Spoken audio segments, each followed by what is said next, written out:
մեր այսօրվա պահանջն է, որպեսզի Ամերիկայի փոխնախագահ պարոն Վենսին հանձնենք մեր նամակ, ունենք պատրաստված համահայկական ճակատագործության կողմից, որի նպատակն է մեր արցախահայության, մեր ռազմագերիների, մեր գերիների, մեր քաղաքացիական անձանց վերադարձի հարցը Արցախի հանրապետություն, ինչպես նաև Հայաստանի Հանրապետությունում քաղբանտարկյալների եւ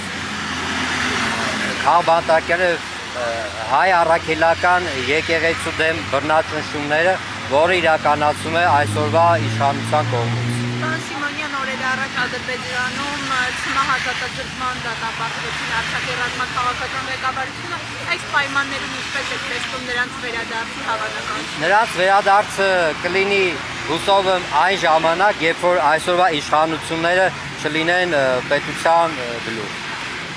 Նույն օրը նաև հանրապետության վարչապետը խաղաղության եւ եղբայրության Զայեդ մրցանակի արժանացավ եւ հայտարարեց, որ Հայաստանի եւ Արցախի միջև մարտական էջը փակված է, այսուհետև միայն խաղաղություն է լինելու։ Դա քաղաքացիական պայմանագիր կուսակցության համար է փակված։ Հայ ազգը պետք է միշտ մարտնչի։ Մենք դարեր ի վեր գտնվել ենք մշտապես պատերազմական վիճակում եւ հայ ազգը, քանի դեռ ապրում է հայոց աշխարհում, հայկական բնորանում, պատերազմներ միշտ լինելու են, դա խուսափելի է, քանի որ մենք շրջապատված ենք մուսուլմանական պետություններով, որից երկու պետությունները մեզ թշնամի են, մեզ դավաճան են, նրանք մեզ տեսնում են որպես թշնամիներ։ Ասացիք, որ նամակ եք հանձնելու բովանդակության մասին, ինչ բովանդակությամբ նամակի մասին։ Բովանդակությունը հայ գերիների վերադարձն է Հայաստանի Հանրապետություն, հայ առաքելական եկեղեցու դեմ այսօրվա բռնաճնշումներն են եւ արցախահայության վերադարձը դեպի Արցախ։ Քանի որ անդրադարձեք եկեղեցուն, վարչապետը նաև ասում է, որ այս process-ը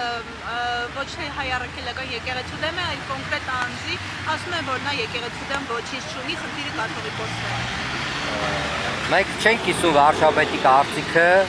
մենք ունենք մեր կարծիքը, այս պահին իմ կարծիքով եւ շատերի